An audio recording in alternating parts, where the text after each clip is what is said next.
Hello and welcome to IIEA Insights with me, Dan O'Brien, and welcome to our guest today, Noah Smith, who joins us from San Francisco. For those of you who follow Noah's output, you will know that he's an incredibly prolific analyst of a range of policy matters, both American and international. Indeed, reading and listening to all his blog posts, email notes, and podcasts is almost a full-time job for those of us who consume his stuff. So it's a real pleasure to be able to pick your brain, Noah, and a particular thanks for joining us so early in your morning. Well, thanks for having me here. Great. Noah, great to have you. So many things you've written over time of real interest. Maybe we could start with American industrial policy. Industrial policy was a dirty word until quite recently, certainly in America, not famed for its industrial policy. CHIPS Act, Inflation Reduction Act, tens of billions of government money have gone into subsidizing American industries. It's early, given that it's only been 2 or 3 years since this has started, but are there any clear successes or clear failures of the policy so far, either by sector or individual companies that you can think of at this juncture? That's a great question. So, in fact, all of the successes so far have been in terms of incentivizing private companies to build factories in the United States. And there has been a very large boom of factory production, especially in the semiconductor industry. There are two main subsidized sectors, the green energy industry and the semiconductor industry, as in China, we've seen a big boom in the semiconductor industry and an increasing boom in the EV and battery industries. Although the boom has been most apparent in the chip sector because those are all new factories going up. And there's a huge amount, factory construction in America, even adjusted for the prices of factory construction, has leapt by a giant amount. And so that's, as for whether or not that's a success, we have to see whether or not those factories are able to sell their products profitably, whether they're able to continue in operation, whether they build high quality things, et cetera. So, it's too early to tell, the overall success of that. But I would say that we're seeing private companies invest in a lot of money. For EVs, it's less pronounced in the aggregate data because a lot of this has to do with repurposing internal combustion engine production lines that already exist for EVs and sort of a shift in production. And for batteries, we are starting to see some construction there too. Although for batteries, it's been more difficult than it has been for chips. Companies, despite the subsidies, are less eager to build battery factories in America than they are to build chip factories. And so that's the main success. I'd say the main failure so far has been when the government has promised to build things directly. So we've seen a government promise to build a couple of things on its own. One of those is EV chargers, EV charging stations. And the other is rural broadband connections. We've seen both of those not get built at all. The government said they were going to build them, and then none has been built. And the reasons why none has been built have to do with the requirements that government has put on itself in order to build these things. So you have to do all these environmental impact studies. You have to and of course they put a giant onus on anything government funded to automatically do the studies instead of having to be sued before they do the studies. You have to use workforce that is, a certain percent minority and is, certain percent union in places where there may not be a lot of minorities in unions. So remember, you're saying like, okay, you got to use a bunch of minority contractors out in rural America where essentially everybody's white. It's not going to work. And union labor, you're talking about building stuff with union labor out in rural areas where nobody's unionized, nobody's in a union. And so, it's very hard to find that labor to build those things or those subcontractors to build those things. And so also you're having to do literally years of filling out paperwork. And so these things have made that a failure. So I'd say incentivizing private companies to build manufacturing facilities, that has been a success, whereas actually building infrastructure has been a failure. And in the area of what government is doing, another matter you've been writing about a lot lately is the defense production capacity, whether it's shells or ships. for the military, for the Navy. Has the government made any progress in expanding production in military materiel? And is that coming up by the government, or is that coming by the private sector? Well, I mean, so the way defense spending works in America, and I think in Europe too, yes, in Europe as well. But the way it works is that you have defense contractors, and those are technically the private sector, but the bills are paid by the government. So the government spends money, and then private companies do the work of paying it. So it's a contracting process. That is how that works. You do not have the government, incentive, like subsidize the building of tanks. That's the idea of government subsidizing private sector to invest is all for civilian use stuff, like things that companies will be able to sell on their own, but will be able to get some aid in producing. For the military, the consumer is the government itself. And so have we made any progress on that? Well, we haven't spent more money on defense. Our defense spending has slightly fallen behind inflation. Despite nominal increases, we increased the number of dollars we spent, but then inflation increased a little bit faster. And so that happened. And so that means that, when we spend money, we've got to either find efficiencies, we've got to spend money more efficiently, or we've got to divert money from other places. Now, America has a big military, and we spend a lot on deployment, right? We spend a lot on sailing our Navy around to every, port in the world and these things, and deploying forward, overseas bases and all these. We have this huge cost of deploying our military, and we could decrease that in order to fund modernization of the military. So have a military that does less, but is better or makes itself better. And so I think we're starting to see a little bit of that. And that's good, but it will make America seem a little less like Team World Police to the rest of the people out there who sort of have become used to America providing this function all the time. We have made a little bit of progress in building ammo for Ukraine, and we're now starting to look at shipbuilding and missiles and drones to counter China. So I would say that, but the lack of our ability to increase defense spending overall is hampering that effort. Okay. Just the reason I asked is because I did read that there is a government-controlled, government-owned production capacity for artillery shells. And maybe that's just an exception, obviously, as you say. That's privately owned government contract. That's the same way it works with everything. So those plants are basically the government will pay for an entrepreneur to make shells. Okay, and so it's all private contractors. Right. These are private contractors, but all their money comes from the government, and often the government helps them get financing. And so the line between public and private is rather blurred.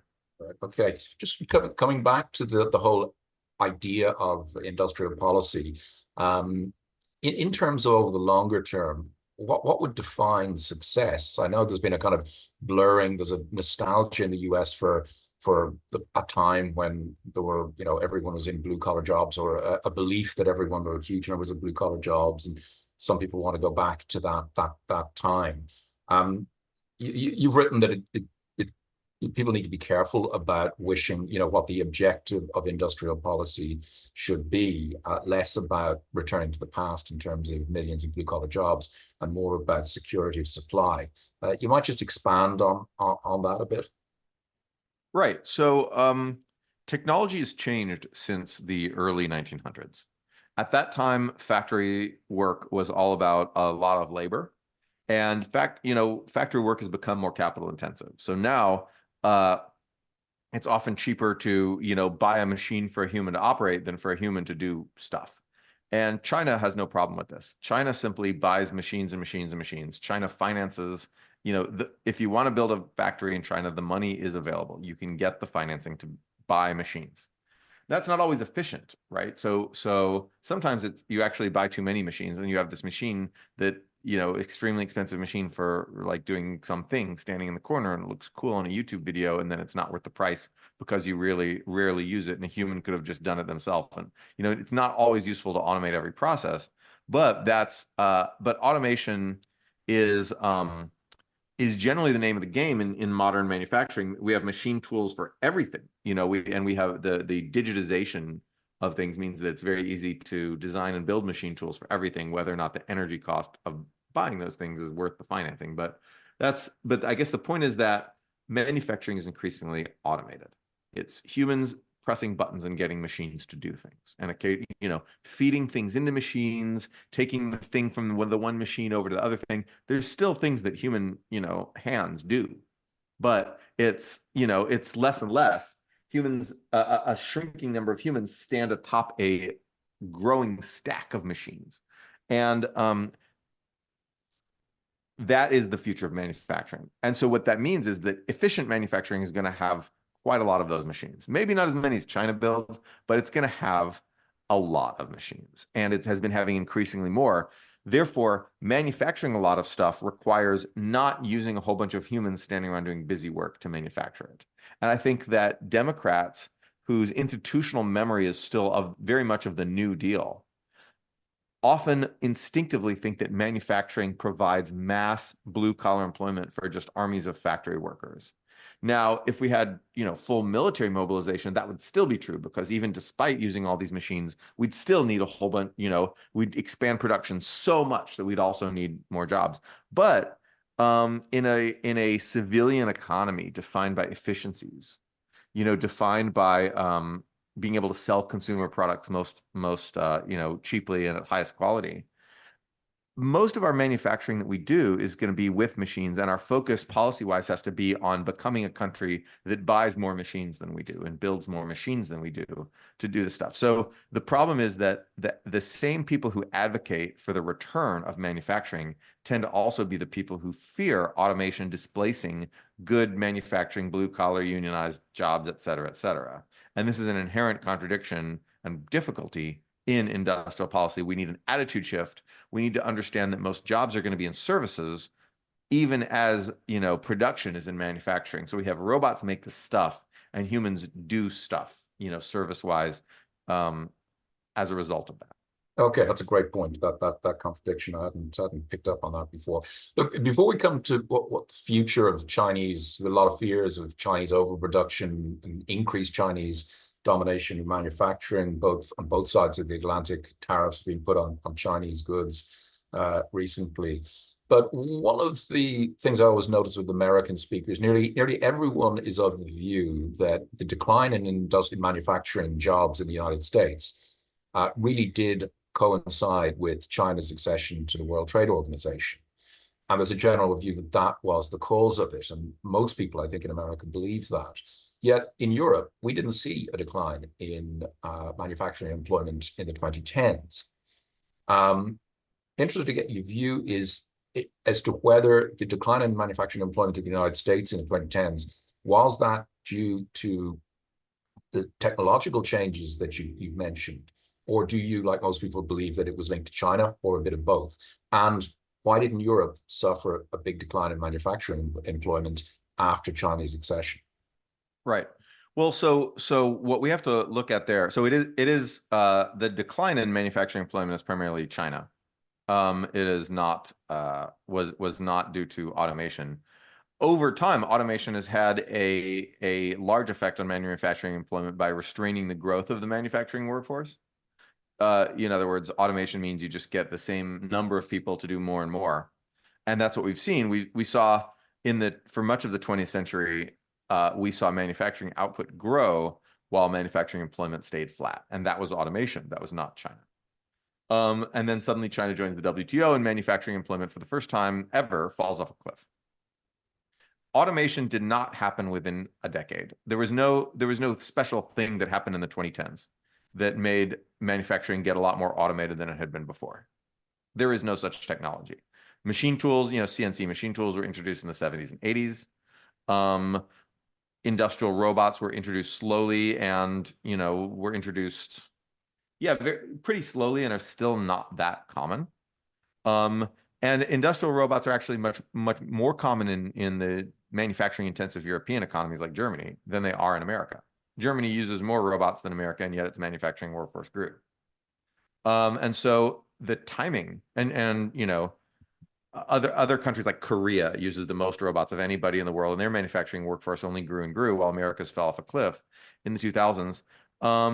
There's no room in the data for automation to be the story of that drop in the 2000s, that 1 decade drop, right? Automation is obviously a story in the longer term, and it's important because restraining the growth of the manufacturing workforce is a big deal over time, right?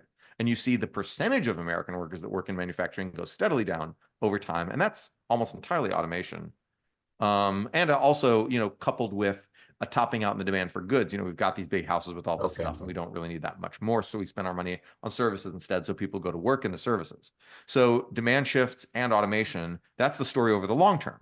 But if you look at the 2000s and that big cliff that American manufacturing employment falls off of, that was obviously China, because nothing else special happened that decade. And when you look at, okay, why didn't this happen in Europe? It's because Europe had a very different relationship to China. Now, most European countries simply did what America did and simply said, oh, cheap Chinese stuff, we'll give you some paper IOUs for that cheap Chinese stuff, except Germany. And a couple other smaller countries, maybe Finland, I don't remember, Switzerland, I don't remember, but basically Germany. Germany said, okay, we will sell you the capital goods, the machines and the transportation equipment, et cetera. We will sell you the capital goods that you will use to manufacture things, and we will sell you a ton of that. We're very good at making those things. Hey, China, you want to make toys and shirts and furniture and, assemble some laptops, blah, blah, blah. Here's the machines that do that, and Germany makes those machines. Here, have some machines. And Korea did that as well. And the countries where you see manufacturing workforce rise, during that decade, or at least stay stable, are the countries that took advantage of this industrial structure. America didn't do this. Germany and Korea did. They exported capital goods to China, and that's now drying up. So that trade is now drying up. China is onshoring its production of capital goods. Well, first of all, it's got a lot of the capital goods it needs, but it is building more. But now it's onshoring it. So Xi Jinping is saying, no, do not buy German capital goods, buy Chinese capital goods. Obviously made with German technology that they just either bought, reverse engineered, or sometimes it just stole. And so now German manufacturing exports to China are plunging, and the German manufacturing workforce will suffer as a result of this. And as German manufacturing goes, so goes European manufacturing. So you're going to see this. So, okay, so there's been some talk of deindustrialization, particularly Germany, with both the scale of its exports to China and also the Russian gas link. There's been talk of deindustrialization. So from what you're saying, you'd be pretty pessimistic for Germany and European manufacturing with what's coming. I mean, it's certainly facing large headwinds. The manufacturing know-how is there, the workforce is there, that Germany and German companies know how to make stuff. And what they need to do is do it. And the thing is, China's going to be buying less, right? Even as costs are going to be going up because of the Russian gas cutoff, and that's already happened. And that has hit a few industries very hard. So also, you're talking about different industries with those two shocks. What Germany sold to China is primarily capital goods, machinery, right? Vehicles and machine tools and things like that. What Germany has trouble making because of the Russian gas cutoff is primarily chemicals. Right. So gas is not, it's a feedstock, it's an industrial process heat, all these things like that that are difficult to replace with electricity. You can't just say, oh, electrify it. Well, that doesn't necessarily happen. So, America has stepped into the gap in terms of providing liquefied natural gas, but it's more expensive. It's a little bit less reliable. It's not a complete fix. And so German industry is really suffering from that. But that's in largely different industries than the industries that are suffering from the drop in Chinese demand. And so, yes, difficult times ahead, but the basic know-how and technology and workforce and the capital, existing machine tools, those are all there. So if Germany can improve its energy supplies and find new sources of final demand, then German manufacturing should be fine. And one of those sources of final demand should be the military, because Russia is going to attack y'all.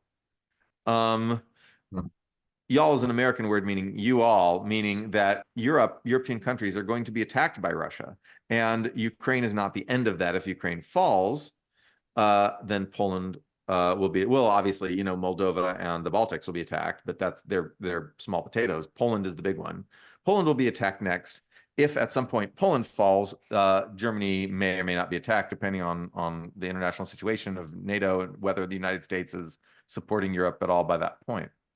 Obviously, we can talk about that alliance, those alliance issues later, but the point is that Germany needs to play a leading role in the rearmament of Europe, and that would create final demand for manufactured products, and that will be good for German manufacturing, assuming they can get the energy supplies. But that policy decision needs to happen, and I don't know if the current German leadership is committed enough to making that policy decision. Okay, I reacted. I hope it didn't sound flippant when you mentioned extension of war. Maybe it was the way you said it with that very American expression. But in terms of conflict in Europe and the role of the United States, so the current administration, I think, has put in place an export ban on liquefied natural gas.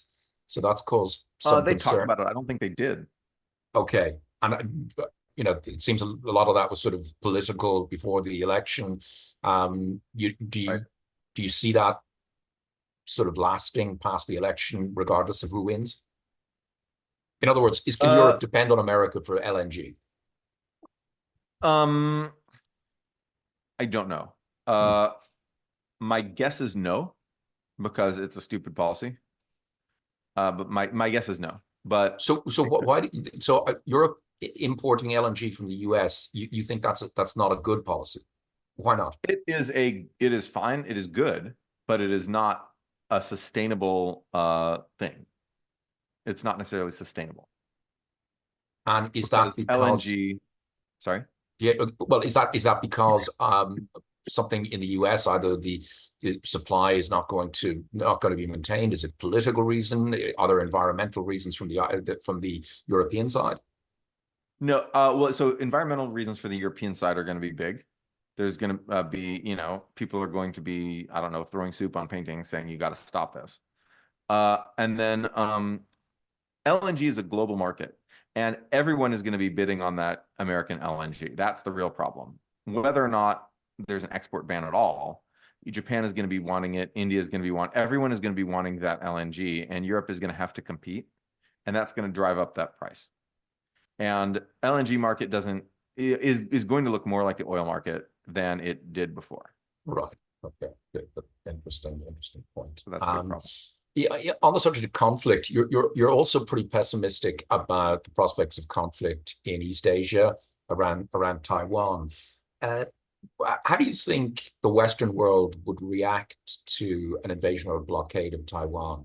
I put it in context. I think everyone here in Europe, in particular, we surprised ourselves how big the reaction to Russia's second invasion of Ukraine was, and how much we were prepared to do about it.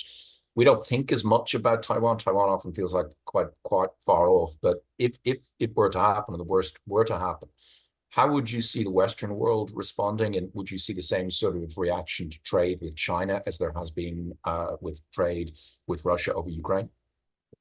Well, I foresee much more of a muted response to that by Europe.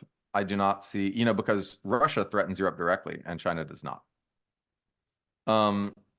European countries have essentially not been willing to fight China ever since the end of the Age of Empire, when Europeans had actual colonies in Asia that they wanted to protect. They'd fight China 100 years ago, but they would not, or Japan in that case, they would fight.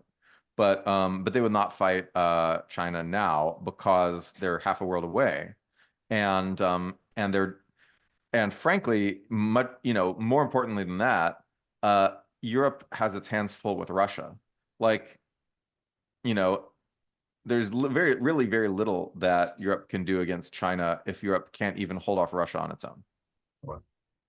And so it's not just that Europe would be reluctant to sort of get involved against China. It's that it would essentially be useless because any defense production that goes to support Asian countries by Europe is going to be taken away from the fight against Russia, and that is going to, be unpopular probably. I don't know actually what European publics find popular or how much of an input they have. But then basically, to go back to, revealing my Texan roots, y'all can't even handle Russia. How do y'all think y'all can handle China?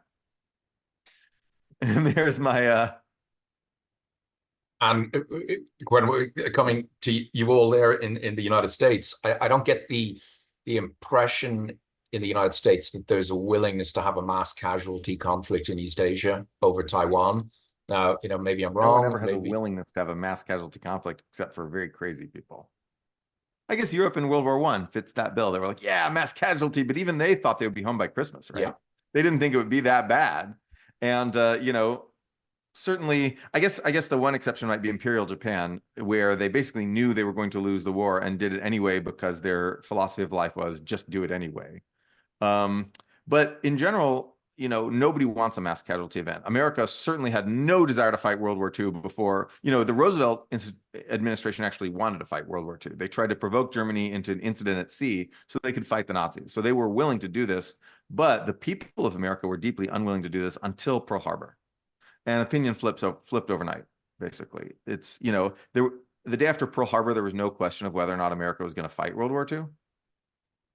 And so we just did it because I'm sort of working the assumption that Americans, certainly generally are well disposed towards Taiwan and increasingly ill disposed towards China, but an invasion of Taiwan wouldn't be like an invasion of home territory like Pearl Harbor, and therefore there wouldn't be a flipping of opinion. Or do you think that's wrong? Well, here's the thing. So suppose you're Xi Jinping and you want to invade Taiwan. Well, there's a lot of American military bases in the area, including most importantly the Philippines bases. We just constructed new Philippines bases very close to Taiwan geographically, and also Okinawa and to some extent Guam are nearby, and could pretty easily send over aircraft and now drones, which we're shipping in large quantities to the region, to sink an invasion fleet if we wanted. Now the question is, well, would you actually do that? Would you actually start that war and sink that invasion fleet even if you could? Well, the thing is, my answer to that question almost doesn't matter, because what matters is what China thinks the answer to the question is and what China is willing to bet its life, or Xi Jinping is willing to bet his own personal life and the life of his regime on. So will Xi Jinping bet his entire regime on an invasion of Taiwan whose success is entirely contingent on America choosing not to get involved? I wouldn't if I were him. I would assume America would get involved and I would preemptively strike the bases. Because with saturation missile strikes, they can degrade those bases. They probably can't destroy them, but they can stop them from foiling an invasion. They can, bust up the airfields and blow up a lot of the stuff and, force everybody into underground bunkers, and basically stop America from being able to mount an effective deterrent to the invasion. So you blast the American bases, you destroy them. You don't, maybe not 100%, but you degrade them enough where they're not able to contest the invasion, and then you invade. Now, what just happened? Well, you just killed thousands of Americans, and maybe you blew up a carrier because aircraft carriers are floating bases, and an aircraft carrier contains literally thousands of American personnel. There's more Americans on any one aircraft carrier than there were in the Twin Towers when 9/11 happened. So we're talking about a event much larger than 9/11 of a hostile power blowing up a hostile power that everyone in America hates. Like, nobody likes China in America. Like, it's the climate's very hostile, but the point is that if China blows up our people and kills thousands of Americans, the idea that America will simply, say, okay, we give up. We're not willing to, wow, we just got a bunch of people killed. We're not willing to get even more people killed in a war. No, that will not happen. Americans will demand war. Americans will go to war. Okay, maybe rather than maybe switch to one other question that I wanted to ask you about that region of the world, and that's Japan, a country that you know well. Japan was the first OECD developed country to try quantitative easing more than about 20 years ago. So I think it's maybe a good country to look at in terms of the longer term pros and cons of QE. What's your assessment of both the Japanese experiment and the other experiments that have happened more recently with QE? So, Japan's experiments QE went just fine. It produced a little bit of inflation, but not too much. So that's a success on the inflation front. The problem with Japan's economy is that Japan has so much government debt that interest rates have to be kept low for the purpose of making the government debt sustainable, and that's something that macroeconomists call fiscal dominance. Now, what that means, though, is that interest rates on bonds in America and other countries, Europe too, to a lesser extent, interest on those bonds is higher than it is on Japanese bonds. Japanese bonds pay nothing. And remember, the way QE works, QE means you create money to buy bonds, right? The money creation is what's supposed to create the inflation, right? But you're buying bonds, and when you buy bonds, you reduce interest rates. And in fact, the Bank of Japan buys bonds directly from the central government, so it actually finances the central government's borrowing pretty much directly. And so what that does is it reduces interest rates, right? When you raise the demand for something, it's price goes up, and when bond prices go up, that's the same as interest rates going down. Bond pricing 101. And so then basically what that means is Japanese interest rates are very low. Now, if you're a bond investor, who might invest in Japanese bonds or American bonds, which are you going to buy? Well, the American bonds pay you 5%, and the Japanese bonds pay you nothing. You buy the American bonds. And so you're getting all this money from bond markets, which are, by the way, are much bigger than stock markets. You're getting money from bond markets flowing out of Japan at a large rate. And what that means is the currency has crashed.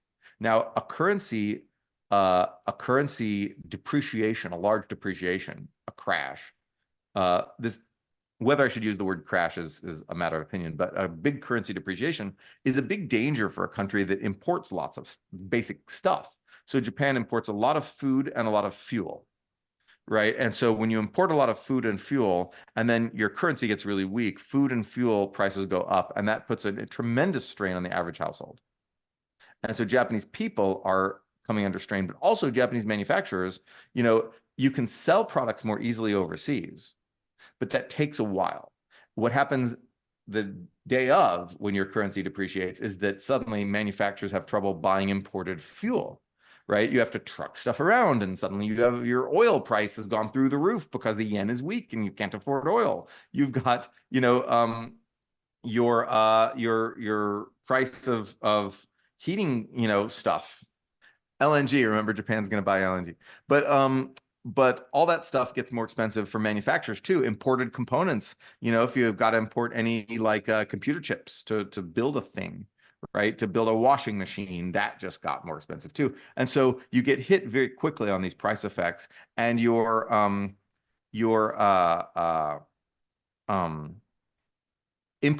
export increases take a while to happen because you have to wait for actual consumer behavior to change.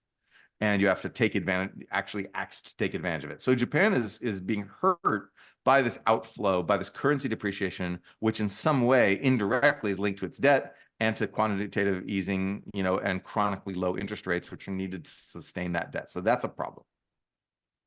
But in terms of, last time I was in Japan, and any time I've been there, life feels remarkably prosperous. Even as you say, there's been a huge currency depreciation, and that certainly has an impact. But there isn't a sort of Argentina-style crisis in Japan. Do you foresee that level of crisis coming about? It's a possibility, but I don't foresee that level of crisis. I think, but remember that when you go to Japan, you are living as an Irish person. Wait, you do live in Ireland, right? Yeah. Right now. Okay. So yeah. So you've got the euro, and that's really that's going to be very strong relative to the yen. So you're a rich person, and Japan is great if you're a rich person. Japan spends a lot of its money on making public spaces really nice. But where did you stay when you were there? Did you stay in a hotel? Hotels and the local guest houses and that sort of thing. Oh, so if you stay in a local guest house, you'll be able to see the smallness of Japanese houses and how bare these places are. Now, of course, Airbnbs are run professionally by hospitality companies and will look nicer than the houses of the people who run the Airbnbs from afar. But basically, the poverty of Japan, you don't see. You don't see Japanese people skimping on food every week because you can buy the food. You're eating at the nice restaurants and saying, wow, Japan makes incredible stuff. But locals increasingly can't afford those restaurants. And And those certainly your restaurants. point, in fact, I just looked up the figures recently in terms of Japanese tourism. For 30 years, it hasn't changed. Outbound tourism from Japan hasn't changed since the mid-90s in terms of the numbers taking foreign trips, which I think of developed countries, rich countries, I can think of no other country where tourism to other countries hasn't increased. So maybe that's to your point about consumer weakness in Japan. But just the panning out then and looking at the QE experiment since 2008 in other countries, do you have any major takeaways? Is it still too early to say?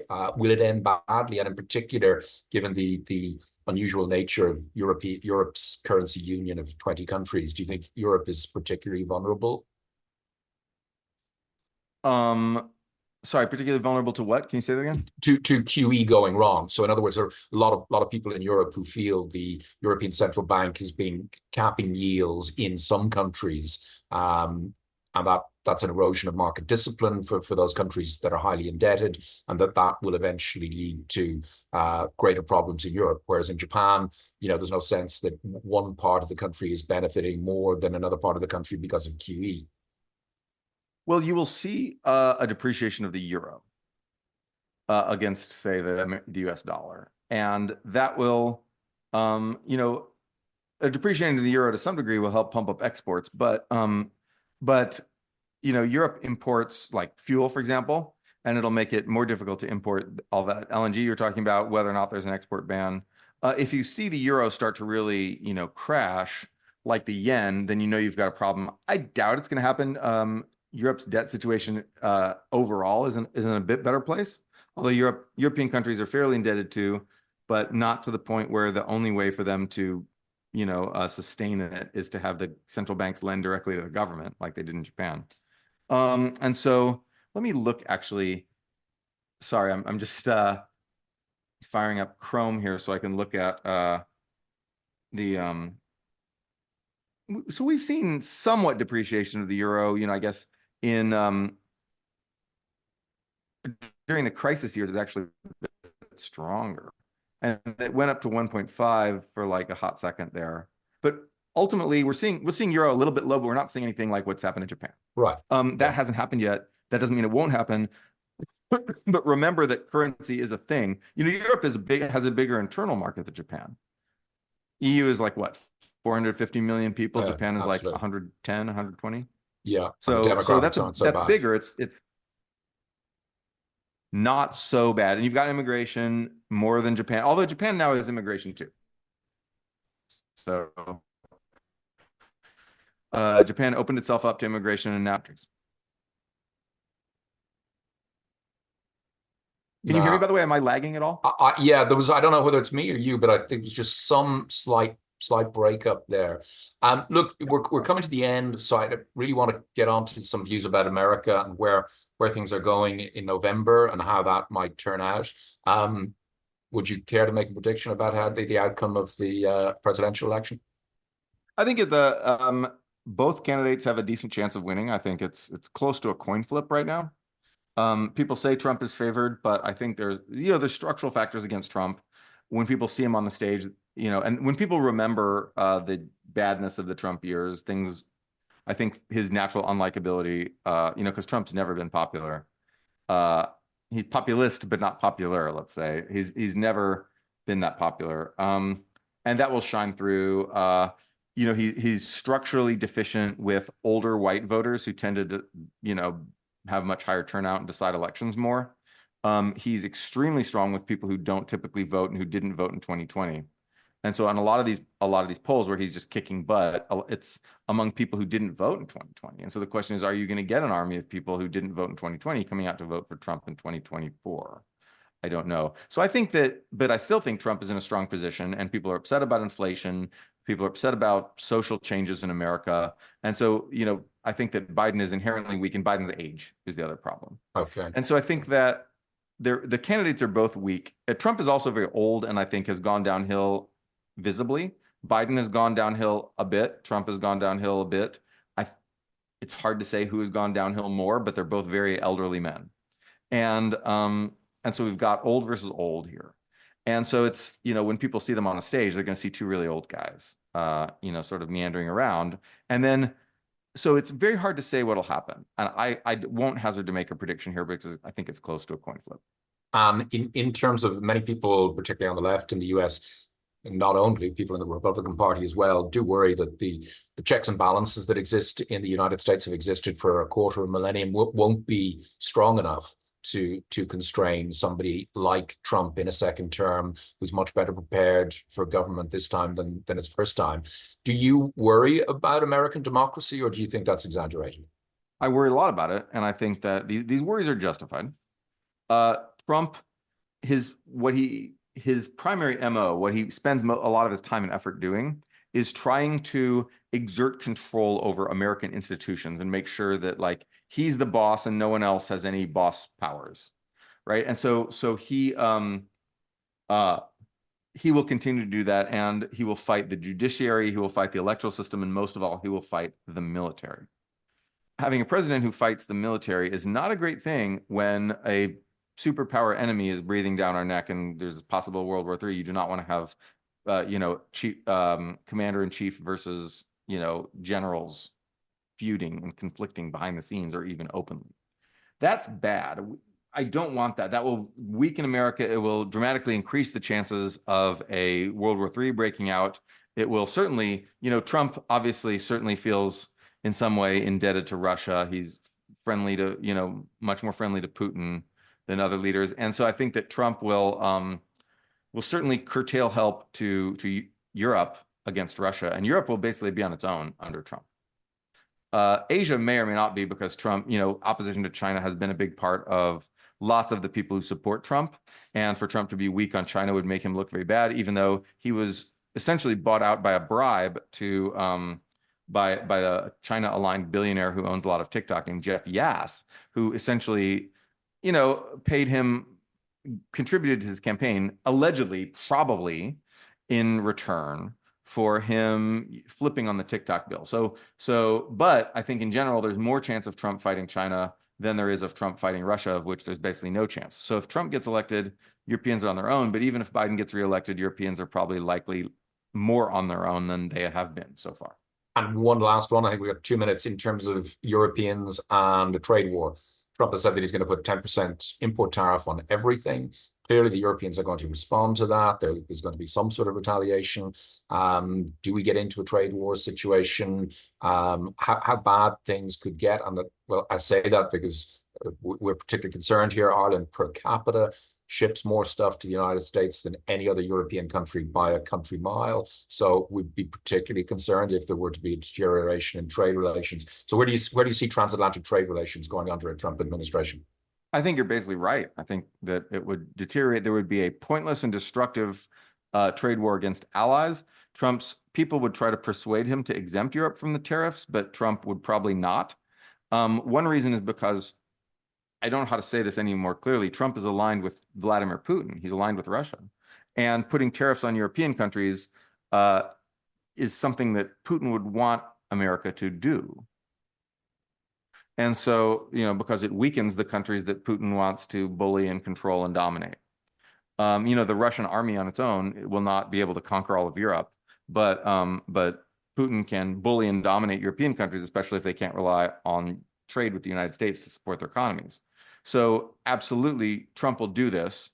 Whether there's a trade war because of it is largely irrelevant, I think. I mean, maybe there will be, but it won't, it won't help Europe to do a trade war. They'll just do it because they're mad. Right. But it won't help. That won't do anything to fix the situation, and it will hurt Europe and it will hurt Ireland. So basically Trump will do that. Noah, on that slightly downbeat note, want to thank you for your time and your incredible work. I really enjoy it, and it's very valuable. I hope more people have been exposed to it, and will be with this webinar and podcast that'll come out of it. So many thanks for your time this morning, and really nice meeting you.